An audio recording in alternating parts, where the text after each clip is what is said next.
Now we will talk about axis system and world and object system, and this also can be a little bit boring and technical, but believe me, if you ever saw people doing really good, really, then that is only because they have these basics fortified in them. Trust me, that is the sole reason.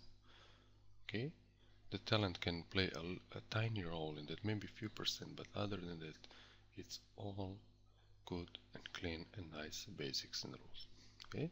So here we have two spheres, one I named parent, the other is named child, and I gave them all a material which is this one red, is a parent, and this one is a child.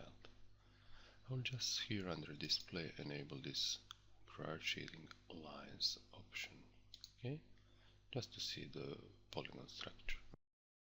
Well, now if I select this parent object, I will see some attributes of regarding to its size, position and rotation here in the coordinates manager. Currently this sphere, so we can press the S key, so we'll zoom on it a bit, is 200 meters in radius and it's 100 meters moved in this direction. Okay, simply to lie on this plane. If we zoom out a bit, we can see that it's this child is position is 300 meters from the center in this direction and also 100 meters from the bottom plane. So now if I want to put this sphere right on the plane, I will simply type here 0 and it will, this center point, this axis defines how Cinema 4D calculates distances. It's not this outer shell, I say, it's always calculating axis. Okay, let me undo that. So why is this important and why is there object and world option here under this small drop down menu? Well, this sphere is located here in the world. It's just 100 units moved in y-axis, and this sphere is moved 300 units in this direction and 100 units in y-axis direction. So it doesn't look like a big deal. If you change from to object mode, nothing happens. So what is it for? Let's now create a simple relationship. Let's select with our left mouse button this child and simply drag it over parent until we see our arrow pointing down and release our mouse button. Then the child object will become a child of this parent.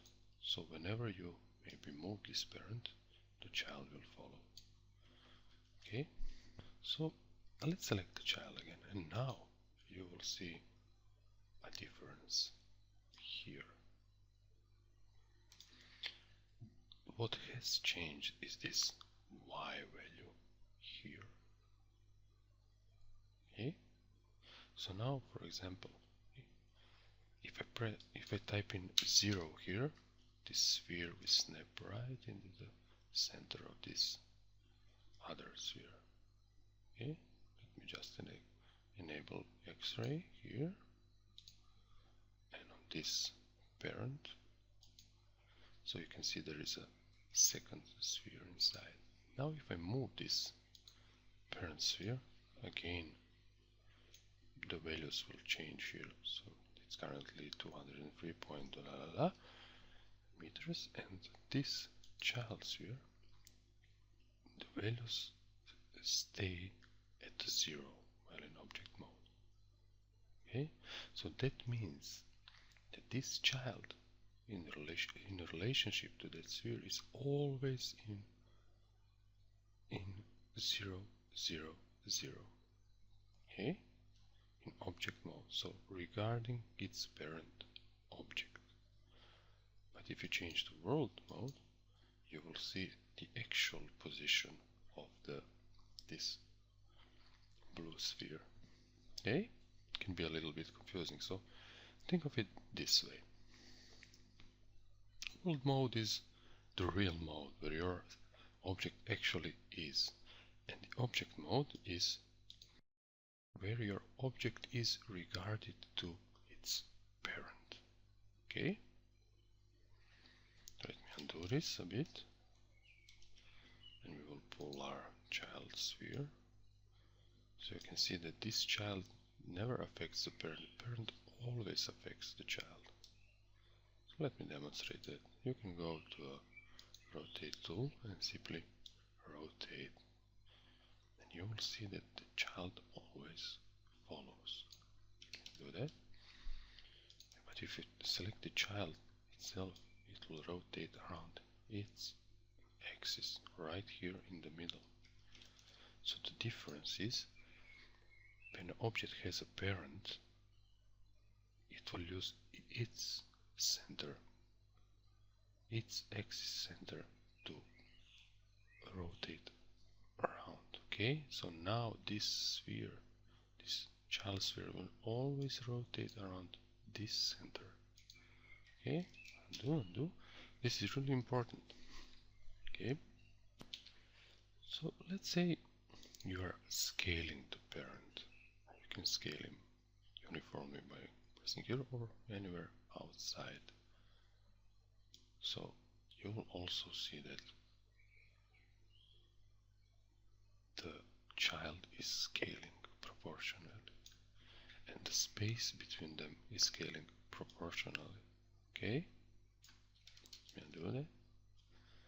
I can select multiple objects here in Object Manager by dragging the left mouse button and creating a rectangle selection, or perhaps pressing Ctrl A and select all, or even middle mouse click my parent and it will select all the childs down in here if you have some. Okay, so now I can change. You can see here are two elements are selected. So polygon objects, two elements are selected, parent and the child, their respective names. So we can turn off this X-ray. So let's now, for the purpose of demonstration, delete this sphere. Well, the hard thing would be to select the child and drag it out of the hierarchy and then delete the parent, which is again clumsy. Let me undo that. And you can, it's enough for the help yourself with these various tools that you can find here under Object Manager. Okay, so you can select the parent and go here under Objects and simply select this option, Delete Without Children. So it will delete the object if it is a parent, and it will leave children intact. Okay, always utilize those functions to help yourself. Don't complicate things, that will destroy you. Now when we are only left with this child object, I select it here, go to my move tool, and I can move it in center position, or rather, which is much easier, typing here a numerical value and say 0. Okay, so what if I want to position this sphere to lie directly on this grid and do that? Well, I can, if I type 0 here, then the axis will be used, and this object will be calculated from its axis. So again, not from these boundaries of geometry. Let me undo that. So how can I do it? Well, the nice feature and really powerful tool here for manipulating axes is here under Structure menu, and you can see here it's axis center. So logically, if I move my axis all the way down to bottom of the object, which I can do, so I will say my axis will be all the way down in the y-axis, which is this green one, This is the plus direction. Plus direction is always where the arrow is, and minus direction is always the opposite way. Okay, if I now go execute, my axis will snap all the way down. I can close this, and now you can see a change. Let me undo that just for a second. So now this axis is 100 meters from the grid line here, and if I redo the axis center command, you'll see my axis is now 38 point blah blah something from the center. So once again, Cinema always calculates the objects from its axis. So now if I type 0 here, my object will lie exactly on the grid. Okay, hope I didn't lose some of you during this. The axis can be used in many more things, and it is a really powerful tool. So here you can select not to move the object as whole. Undo, you'll manipulate the axis, so you can move the axis. Okay, so you're asking yourself, but what's the purpose? What can I do with it? So let's, for example, delete this object, and we will create a new one. Say a new, fresh new sphere, and we can convert it to polygon object again, and give it this. I like this blue material more. So now, if I move my axis far away from the object and go to my rotate mode, then you'll see something interesting happening. Okay, I'm rotating the axis, a small mistake. Let me undo that. Go back to my object mode and watch this. Well, this is strange, because we expected this sphere to rotate from its center. We undo that. So once again, Cinema 4D always calculates from the axis, and you can reposition that axis any way you like to help yourself while modeling. So for example, you can utilize axis to create simple rotation, simple animations of orbiting planets, let's say. Okay, and if you for some reason made some mistakes and you want to get the axis back to its position, go to structure, axis center, and simply you can press this reset button, and it will zero out all these values, and when you press execute, it will snap directly to center of the object. You have many objects here, you can check it out by yourself. You're beginning to grasp how Cinema 4D is really big and powerful. Okay, so now we can, if we want to send our sphere back to its original position, so we can zero out the rotation, and we can, for example, zero out the x-axis, and we can zero out the z-axis, and now our sphere again is in the complete center, which is calculated from this axis. Okay, let me delete now this sphere and create another object just to demonstrate something else with X. We can create a cube. Okay, with one segment it's enough. Let's convert it. Okay, we'll give it this time a red material. Now activate the scale tool. Now when you're scaling the cube, for example in x-axis, it will scale uniformly in x direction. Okay, let me undo that. But what if you want to scale it in this direction only without changing the scale or position of the side? Well, simply you can go to axis center tool, and you can set your x-axis to be at -100, hit execute, you close it, and now watch what happens. If you scale this, it also scales from the center axis, and this side becomes intact. Okay, we undo that, and we probably always, if we are done with scaling in this object mode, we want to center the axis. Okay, reset, execute. Let me show you now how axis can be used to really help you your modeling process in component mode. So as we converted this object, we lost an option to add more segments. We can do that also by going here under functions menu. You will see this option is called subdivide. Subdivide means add more geometry, add more detail. This time we want one subdivision, so we will add one time more geometry. Okay, we do that, and we doubled the amount of geometry.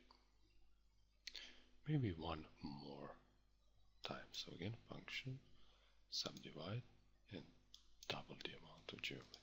Okay, so let's go in component mode. For example, let's go to faces mode.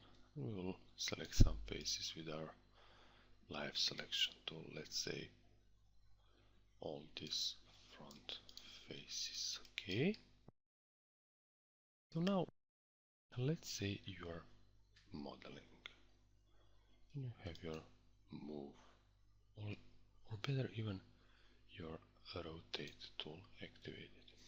And here under attributes you'll see a modeling axis tab.